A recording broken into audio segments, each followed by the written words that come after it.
Assalamualaikum warahmatullahi wabarakatuh.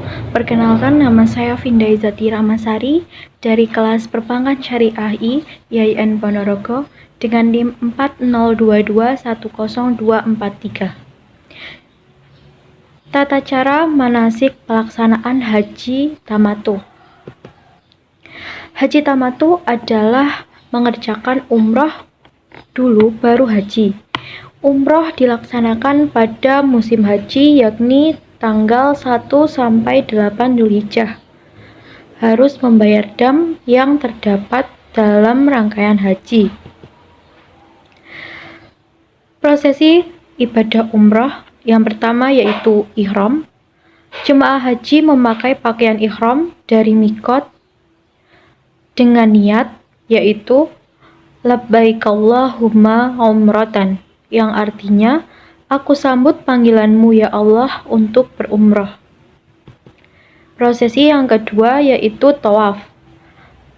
Posisi Ka'bah berada di sebelah kiri, lalu mengelilingi Ka'bah sebanyak 7 kali.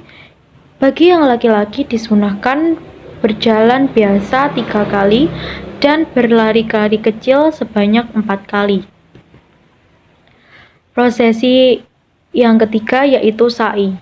Berjalan kaki bolak-balik 7 kali dari Bukit Safa ke Bukit Marwah dan sebaliknya. Prosesi yang keempat yaitu tahallul. Tahallul secara harfiah artinya dihalalkan. Dalam haji dan umroh maksudnya adalah diperbolehkannya jamaah haji dari larangan atau pantangan ihram. Tahallul disimbolkan dengan mencukur minimal 3 helai rambut. Prosesi ibadah haji.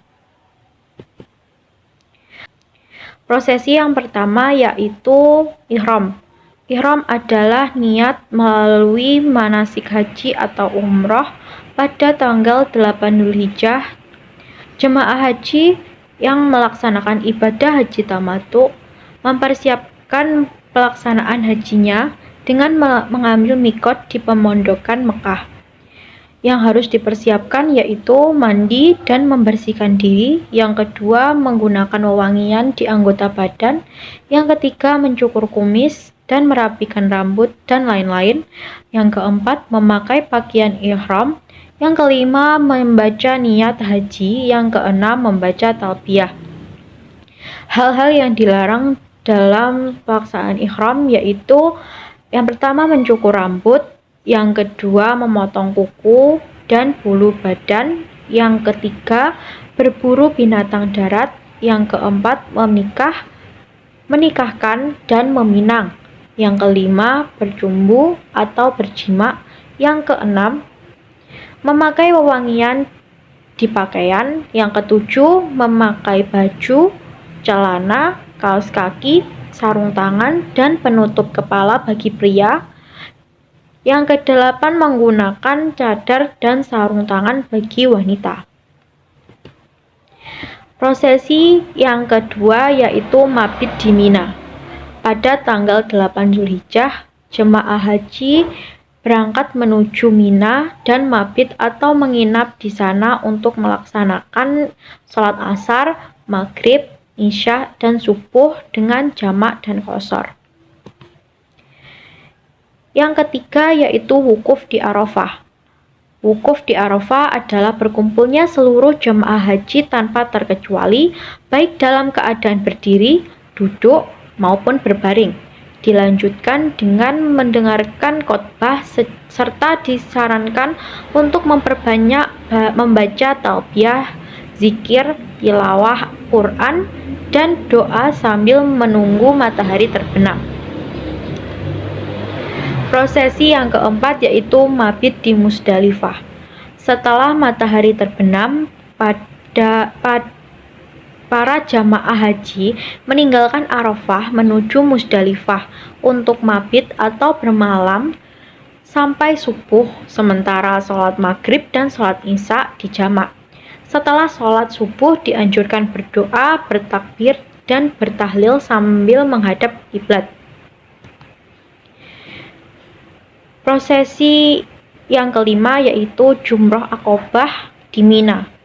Tata cara pelemparan jumroh: yang pertama, melempar kerikil sebanyak 7 kali lontaran. Yang kedua, membaca takbir di setiap lontaran. Yang keempat, melempar kerikil mengenai dinding marma atau tembok dan masuk ke lubang. Yang keempat, melempar kerikil satu persatu. Jika 7 kerikil sekaligus, dianggap satu. Yang kelima yaitu setelah melempar jumroh Aqobah, berhenti bertalbiyah. Prosesi yang keenam yaitu tahallul awal. Tahallul awal dilakukan sebagai simbol telah melaksanakan jumroh Aqobah. Tahallul awal menandakan bahwa sudah terbebasnya larangan ihram kecuali yang berkaitan dengan wanita. Bagi laki-laki, memotong sebagian rambut kepala atau mencukur. Jika mencukur, dimulai dari separuh kepala bagian kanan, kemudian separuh kepala bagian kiri. Bagi perempuan, hanya memotong bagian rambut kepala minimal 3 helai. Yang selanjutnya, bagi jamaah yang tidak tumbuh rambut kepala atau botak, cukup dengan menempelkan pisau cukur atau gunting sebagai syarat mencukur atau memotong rambut. Prosesi yang ketujuh yaitu tawaf ifadah. Tata cara tawaf ifadah yaitu yang pertama, memasuki Masjidil Haram didahului kaki kanan dan berdoa. Yang kedua, berjalan dengan tenang, khusyuk sambil membaca talbiyah. Yang ketiga, ketika melihat Ka'bah, berdoa sambil mengangkat kedua tangan. Yang keempat, prosesi tawaf diawali dari Hajar Aswad dan diakhiri pada Hajar Aswad juga. Yang kelima, mencium Hajar Aswad jika memungkinkan. Jika tidak, bisa mengusap sambil berdoa. Yang keenam, prosesi tawaf dilakukan sebanyak 7 kali putaran dengan posisi Ka'bah di kiri, dan bagi pria disunahkan untuk berjalan kecil pada 3 putaran awal dan berjalan biasa pada 4 putaran akhir. Yang keenam yaitu sholat sunnah maqam Ibrahim. Pada rakaat pertama dianjurkan untuk membaca surat Al-Kafirun, dan pada rakaat kedua dianjurkan untuk membaca surat Al-Ikhlas. Prosesi yang kedelapan yaitu minum air zam-zam.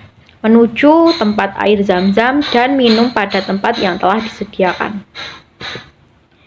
Prosesi yang kedelapan yaitu sya'i ba'da ifadah. Menuju Bukit Syafa dan Marwah untuk melaksanakan sya'i. Bagi yang sebelumnya sudah melakukan ibadah tawaf kudum, maka tidak mengapa jika tidak mengerjakan ibadah ini. Prosesi yang ke-9 yaitu tahallus tsani atau akbar. Dengan selesai tawaf ifadah dan sya'i, berarti telah bertahallul secara sempurna atau tahallus tsani dan dibolehkan melaksanakan segala larangan ihram. Yang ke-10 yaitu hajju. Bagi yang berhaji tamattu dan qiron, diwajibkan untuk menunaikan dam atau menyembelih hewan atau hajju. Bagi yang tidak mampu, maka bisa diganti dengan puasa 10 hari, 3 hari selama musim haji atau hari-hari tasyrik di tanah suci, dan 7 hari di tanah air. Prosesi yang ke-11 yaitu melempar 3 jumroh di Mina. Jemaah kembali ke Mina untuk menunaikan jamarat. Jamaah kembali melakukan 3 jenis lemparan jumroh, yaitu jumratul ula, jumratul wusta, dan jumratul aqobah. Masing-masing dari prosesi jamarat dilakukan sebanyak 7 kali lemparan dengan tata cara yang sama seperti sebelumnya. Prosesi ini dilakukan pada tanggal 11 hingga tanggal 13 Dzulhijjah. Prosesi yang ke-12 yaitu nafar awal dan nafar tsani. Jika seluruh jamarat telah diselesaikan pada tanggal 12 Dzulhijjah, maka disebut haji nafar awal. Sedangkan jika seluruh jamarat telah diselesaikan pada tanggal 13 Dzulhijjah, maka disebut haji nafar tsani. Prosesi yang ke-13 yaitu kembali ke pondokan. Setelah melaksanakan jamarat, jamaah bisa kembali menuju ke pondokannya masing-masing untuk beristirahat sambil menunggu jadwal kepulangan ke tanah air. Prosesi yang ke-14 yaitu tawaf wada. Sebelum meninggalkan Mekah, jamaah diwajibkan untuk melakukan tawaf wada. Hal ini dilakukan sebagai tanda bahwa jamaah telah menyelesaikan seluruh rangkaian ibadah haji dan akan berpisah dengan tanah suci Mekah.